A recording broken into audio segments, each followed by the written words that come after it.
How's it? Igama lami uShabzinto right here on ATA Radio, the township's first voice. Sikanjalo ke sikhaleni Excel, let's talk. Today sikhuluma indaba enkulu ye-youth noma ngithi ye-green youth indaba that is going to be happening, and si-invite uKhulas. Mina ngimazi ngoKhulas kahle kahle ukhulekana kwaMlangeni oyi-provincial stakeholders manager ngaphansi kwe-green youth. Am I right? Yebo kunjani futhi baba Mdunge ngizokubiza igama lakhe eliformal. Yebo niyaphila kodwa Siyaphila kunjani futhi? Ayisikhona futhi wami. Sikhuluma indaba ye-green youth indaba, and mangikhuluma nawe ungitshela ukuthi is a 10th annual, and mina ngithi hawu kanti kudala mokujani khona. So ini i-green youth indaba? Okay, mhlawumbe nje ake siqale la si break it down ukuthi sisuka sine organization okuyi NPO. NPO ibizwa nge-Green Youth Network.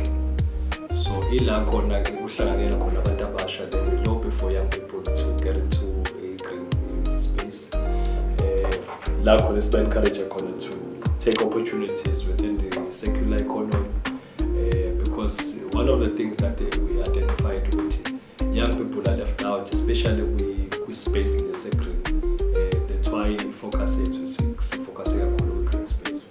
But bese ukuthi emva kwalokho sibe ne flagship event esabona ukuthi khona siyakwazi ukuthi sihlanganise everyone from government, corporates, academics, researchers, young people under one roof. La khona senza khona kube conference, kube summit where we deliberate about opportunities that are there for young people within the green space.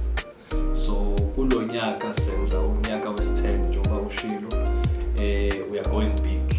So we've touched over 10,000 young people over the years. So we look forward to ukuthi siqhubeke sithathe futhi step moving forward. Izokala inkulu kakhulu yenzeka according to ama province noma ihleze isetabeni?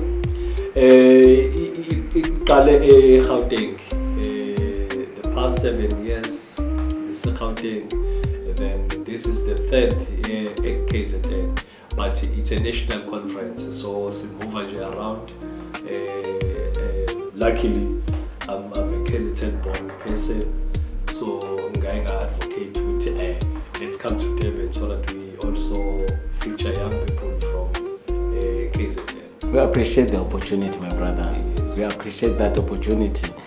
So izokala izokwenzeka insuku eziningi esithe kuba ningana. Yenza mhlabani? I-conference ingomhla ka-19 and 20th kwinyanga yabantu abasha okuJune. But ngoba i-program yesonto lonke, so umhla ka-16 sizobe sine-beach cleanup where we encourage all young people abaseThekwini namaphethelo nama-surrounding ukuthi they join us, sikwazi ukuthi siyohlanza i-beach lethu. Uyozokhumbula ukuthi i-beach lethu linelokhoza, line-flag ekuthiwa i-blue flag, ukuthi iyona beach adele amanye ama-beach ade clean. But ngokwezimo-ke ngokushintsha kwezimo zezulu ligcine selingcola, sekukhona nezinto engadingeki olwandle. So okwethu ukuthi silihlile so that sokwazi sigcine i-status lesi saseThekwini okunye mhlawumbe ezokubalula ukuthi ngomhla ka-17 sinama master classes, sine career expo ezoberana concurrently with Dilokhoza water conservation. Then bese kuthi on the 18th sibe agriculture and food security ezoberana renewable energy. So ama master classes lawa zoberana. I think ama-venue azoswa-announce nje very soon on social media platforms wethu ukuthi azoberana-ke.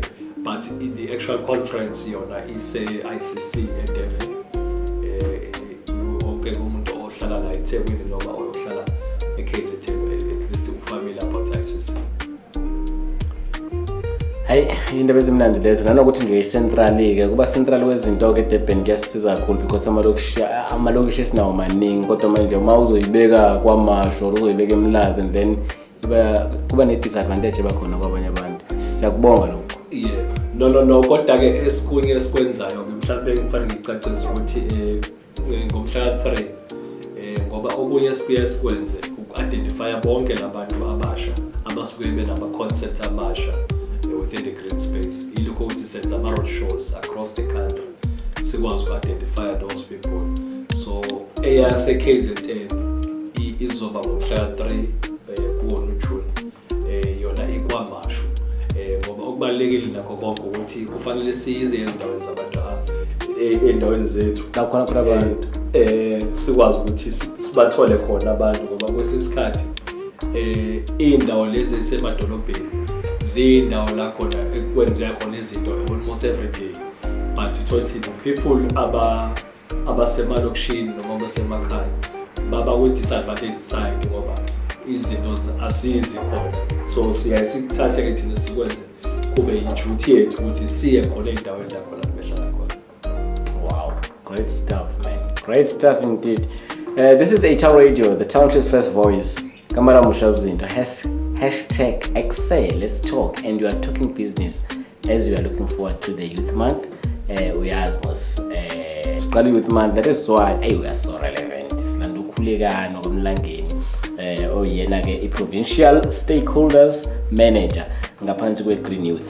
Sikhuluma indaba enkulu ye-Green Youth indaba, just in case if you're just joining us, and we really appreciate that ube nathi la kwi-digital radio. This is the best digital radio that has been recognized by government. You know the story. If umuntu wazi izinto uyazazi izinto. Mr. Mlangeni ungamoshi kakhulu isikhathi sakho. I know that you are the busy man.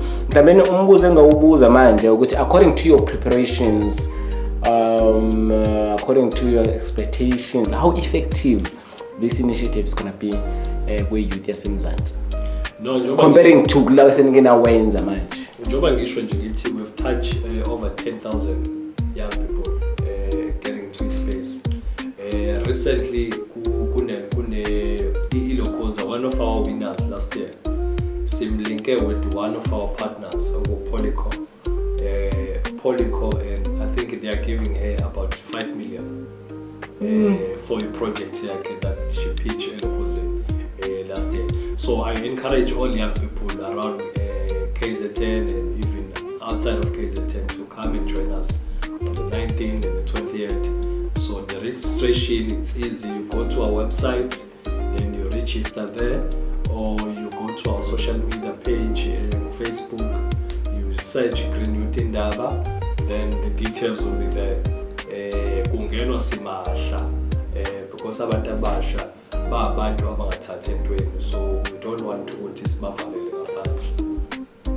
Well, Mr. Mlangeni siyabonga kakhulu indaba ezimnandi lezithuzisayo. Mina ke ngiyawathanda ama opportunities, so that is why I'm so fascinated. We thank you so much. Khona mhlawumbe ungafisa ukushare nomlaleli HR Radio. Again, just before we let you go, because I'm done with my questions. Again, ngisho nje ngithi mhlawumbe okunye engikhohlwayo sine-gala dinner on the 20th. La khona sobe si-award khona all these champions akuyona asebenza kuyona within the green space. So if ukuthi khona mhlawumbe officer ukuthola that information and attend that gala dinner, but again kuyakhokhwa kusengaba ukuthi angene kuma-platforms wethu. We've got futhi even ne-number laphayana, then you can call abonokwazi, then they will help you with the information without to register and be part of that. Thank you, sir. All the best. Siyabonga kakhulu.